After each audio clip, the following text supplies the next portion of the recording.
Bonjour tout le monde, bienvenue à cette présentation sur l'automassage. Que ce soit au travail, à la maison, lors de vos déplacements ou dans vos différents loisirs quotidiens, tout ce que vous faites a une influence directe dans votre corps.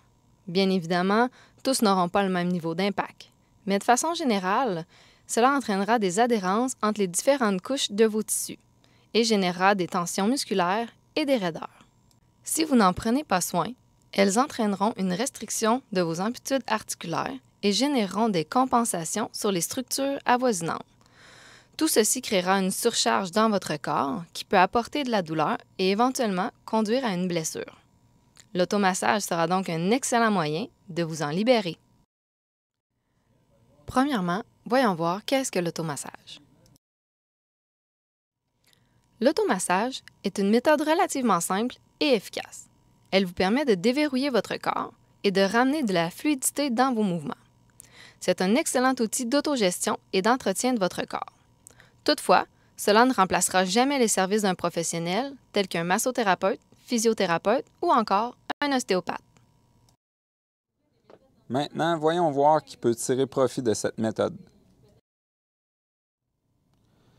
Jeune ou plus vieux, sédentaire, actif ou même athlète, l'automassage peut être bénéfique pour tout le monde, tant et aussi longtemps que vous êtes progressif et que vous respectez certaines règles. Voici donc quelques précautions et contre-indications à prendre en considération avant de vous lancer. On ne massera jamais une blessure récente au risque de l'aggraver. Même chose au niveau des contusions. Des plaies ouvertes, ainsi qu'au niveau d'une fracture. Dans d'autres cas, il sera plutôt recommandé d'éviter ou de modifier le massage au besoin. On parle au niveau d'os atteints d'ostéoporose. L'ostéoporose est une maladie caractérisée par la perte de masse osseuse et par la fragilisation des tissus osseux, qui peuvent augmenter le risque de fracture. Donc, bien évidemment, on devra faire attention à ces régions. Si vous êtes enceinte, il y aura bien évidemment quelques modifications à apporter. Dans ce cas, prenez conseil auprès de votre kinésiologue et de votre médecin traitant. La gorge est une région sensible qu'il faudra approcher avec précaution. Dans le doute, évitez-la ou demandez conseil auprès d'un professionnel. Il en est de même pour l'appendice xiphoïde, qui est la pointe au niveau du sternum. Il sera également préférable d'être prudent au niveau de l'intérieur du poignet, surtout au niveau du tunnel carpien. C'est une région délicate qui doit être approchée avec douceur. La région de l'aine est en qu'elle une zone grise. Certaines personnes tolèrent bien la pression à cet endroit, mais il n'en reste pas moins qu'elle demeure une zone sensible due à ses composantes anatomiques. Donc, à faire attention. Faites attention au coccyx, qui est l'extrémité inférieure de votre colonne vertébrale. Cette région se fracture facilement, alors évitez d'exercer une pression ferme et directe à cet endroit. Pour plusieurs raisons, le massage des ischio-jambiers s'effectue assis sur une chaise ou tout autre objet surélevé. Cela vous permettra de mieux gérer la pression appliquée sur les tissus et vous aurez également une meilleure aisance pour bouger et mobiliser vos tissus. La raison principale est une question de sécurité. Lorsque vous êtes assis sur le sol, le genou en extension, vous étirez votre nerf sciatique qui est encastré dans vos ischio-jambiers. La compression de ce dernier, combinée à la pression de l'automassage, peut l'irriter. Donc, en résultat, un engourdissement et des douleurs nerveuses peuvent être ressenties. Donc, pour masser l'ischio-jambier, toujours le genou fléchi. Voyons voir maintenant pourquoi on pratique l'automassage. Il y a plusieurs bienfaits associés à l'automassage. D'abord, on peut noter une diminution des douleurs et inconforts. Ce dernier aidera à diminuer le tonus musculaire ainsi qu'à diminuer les adhérences entre les différentes couches de tissu. En combinaison avec les étirements, la mobilisation et la mise en charge, il contribuera à augmenter la souplesse et la mobilité articulaire.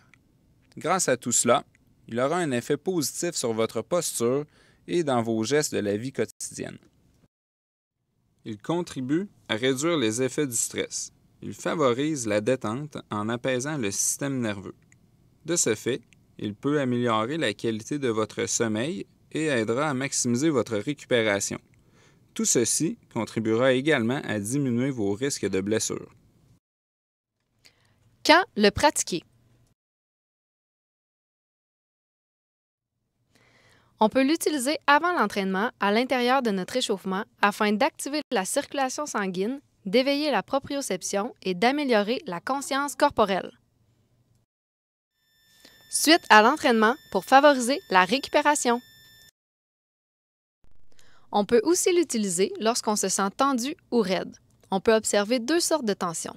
Une plus générale, induite par le système nerveux, et l'autre plus locale, créée par un dysfonctionnement au niveau de la contraction musculaire.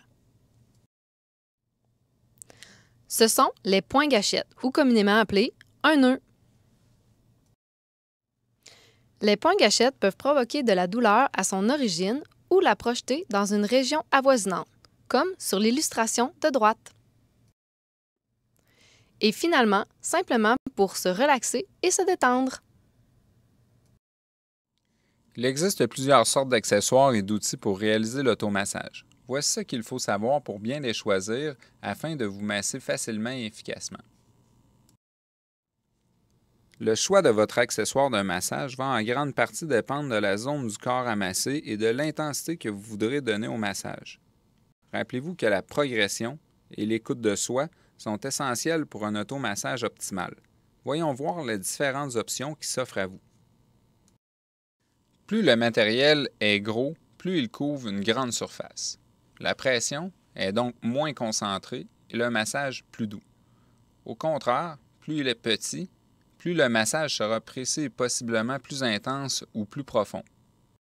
Un matériau souple procure un massage plus en douceur, tandis qu'un matériau dur vous aidera à masser plus en profondeur et en intensité. Un matériel lisse et uniforme procurera un massage plus en douceur et sera bénéfique pour les zones sensibles. La texture augmentera la pression et ira faire un travail beaucoup plus en profondeur. Notez que la quantité et la densité de cette texture affectera énormément le résultat. Le rouleau est idéal pour un massage global. La taille se décline selon deux variables, la longueur et la largeur. Si vous avez l'intention de le transporter, optez pour un format plus court que long. Lisse ou texturé, le choix dépendra de vos besoins. Très versatile, la balle permet de masser toutes les régions du corps. Offerte en multiples formats, textures et densités, la balle est l'outil passe-partout par excellence. À vous de jouer avec tous ces paramètres afin d'optimiser votre massage et ainsi répondre à tous vos besoins. Le ballon est parfait pour masser les endroits plus sensibles ou qui requièrent plus de douceur. On pense à des endroits tels que l'abdomen, le diaphragme, les obliques, la poitrine, le dos, le bassin, les fesses, le plancher pelvien et le cou qui pourront être mieux massés à l'aide du ballon. À présent que vous connaissez mieux le matériel, voyons voir comment l'utiliser de façon optimale. L'automassage ne devrait jamais être douloureux. Il peut être légèrement désagréable, surtout au début ou si votre progression n'est pas adéquate, mais largement supportable. On cherche à créer de bonnes sensations, autant pendant qu'après le massage. Il est important de faire la différence entre un inconfort, même s'il est intense, d'une douleur néfaste. Dites-vous que si vous croyez vous blesser, c'est que c'est probablement le cas. Votre corps vous parle, donc restez à l'écoute de ce dernier. Généralement, si le massage vous apporte un soulagement, c'est que l'inconfort est sain. Si au contraire, il aggrave votre état, dites-vous que quelque chose ne va pas et qu'il vaudrait mieux investiguer auprès d'un professionnel.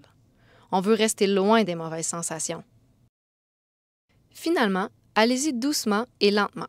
De cette façon, il vous sera beaucoup plus facile de localiser avec précision les points de tension et ainsi doser la pression. Adopter une respiration lente et profonde vous aidera aussi à être plus à l'écoute de vos sensations et de vous détendre plus profondément. Il peut être difficile de définir clairement la douleur. De plus, on sait que personne ne possède le même niveau de tolérance face à celle-ci. Pour vous aider, il faudra vous fier à vos sensations. Voici les principales caractéristiques qui différencient les bonnes sensations des mauvaises sensations. Une bonne sensation peut se traduire par un bien-être général ou local, une chaleur ou une détente, encore une fois générale ou locale, une amélioration au niveau de l'amplitude de mouvement, une diminution de la douleur ou de l'inconfort à une amplitude qui va être maximale. Ça peut aussi améliorer la proprioception, donc votre sensation de votre corps dans l'espace, et aussi améliorer la contraction au niveau du muscle. Au contraire, on voudra se tenir loin d'une sensation négative globale. On parle ici d'une tension complète du corps ou même une émotion négative. On veut faire attention aussi aux sensations nerveuses, tout ce qui est spasme, choc électrique, chaud ou froid intense et les engourdissements. Ou aussi, on se tient loin de l'apparition d'ecchymoses, de bleus ou de plaies. En conclusion, rappelez-vous que décoller des tissus limités et raides peut être inconfortable, mais cela ne devrait en aucun cas aggraver votre situation. Si vous avez beaucoup de douleur lors de l'automassage, c'est probablement que vous en avez grandement besoin. Un tissu souple ne devrait pas provoquer de douleur sous la pression, mais il est important de respecter votre corps et d'y aller avec une progression adéquate. En fonction des sensations, voici comment vous pouvez adapter votre massage. De façon générale, l'automassage se pratique au sol. Par contre, si les sensations sont trop intenses, nous vous suggérons de faire la même technique debout au mur ou encore assis sur une chaise. Tel que vu précédemment, le choix du matériel a un impact significatif sur la qualité du massage. Donc, à vous de le varier pour obtenir les meilleurs résultats. Finalement, la technique choisie aura également une influence directe sur votre massage. C'est ce que nous allons maintenant découvrir. Alors maintenant, concrètement, comment on fait? Premièrement, il y a la pression soutenue. Il vous suffit simplement de placer l'outil choisi sur une zone tendue ou un point gâchette afin d'y appliquer une pression. Combiné à une bonne respiration profonde, cela aidera le muscle à se détendre. On vous suggère de rester à cet endroit pendant au moins 1 minute et demie à 2 minutes et même un peu plus au besoin. En exemple ici, vous avez la pression soutenue appliquée au niveau du fascia plantaire. Un autre exemple serait de placer la balle près de l'insertion des pectoraux et de simplement se laisser reposer sur l'objet choisi. À cette pression, vous pouvez ajouter une mobilisation. Cette technique est extrêmement efficace pour éliminer les points gâchettes et améliorer la conscience corporelle. En exemple ici avec le quadriceps, déposez la balle juste au-dessus du genou, laissez le poids de la jambe reposer dessus et ensuite mobilisez la jambe en faisant une flexion et une extension au niveau du genou. Un autre exemple serait de positionner un rouleau ou une paire de balles sous une section de la région thoracique de votre colonne vertébrale. Idéalement, choisissez un endroit plus raide ou qui bouge moins bien. Ensuite, laissez descendre la tête et les épaules vers le sol sans toutefois creuser le bas du dos, donc gardez vos abdominaux bien actifs. La prochaine technique est celle du contract-relâche, communément appelée FNP dans le domaine du sport, qui veut dire facilitation neuromusculaire proprioceptive. Ici, la contraction peut être effectuée de 2 façons, statique ou en mouvement. Ensuite, on relâche pour laisser progressivement la pression s'intensifier. C'est la plus efficiente pour réduire les raideurs musculaires. Elle s'applique particulièrement bien au niveau du fessier. Le massage parallèle ou dans le sens des fibres musculaires est sans équivoque la technique la plus commune. Elle consiste à déplacer l'outil de massage le long des fibres et contribuera à les réaligner. Elle redonne ainsi sa longueur de repos aux muscles. Voici un exemple au niveau des adducteurs. En voici un autre avec les ischio-jambiers. Par contre, rappelez-vous qu'il est toujours préférable de le masser genou fléchi afin d'éviter d'irriter le nerf sciatique. La prochaine est le massage dans le sens contraire des fibres ou perpendiculaire. C'est une des techniques les plus efficaces pour réduire les raideurs faciales car elle réduit les adhérences et stimule la production de collagène. En exemple ici, le massage du trapèze supérieur. Un autre exemple serait au niveau de la bandelette iliotibiale. C'est d'ailleurs la meilleure façon de la masser.